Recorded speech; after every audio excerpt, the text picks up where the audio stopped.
आप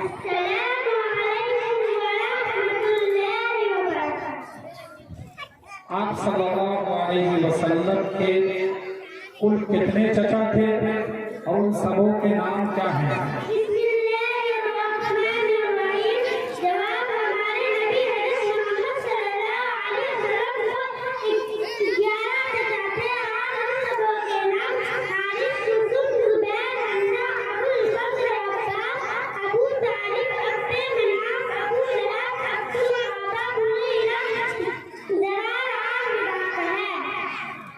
आप सल्लल्लाहु अलैहि वसल्लम की कितनी फूफियां थी, उन सब के नाम क्या हैं?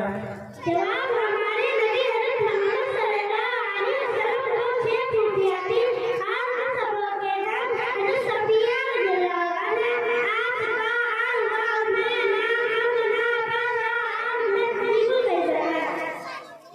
आप सल्लल्लाहु अलैहि वसल्लम की वफात कब, कहाँ और कितने साल की उम्र में हुई?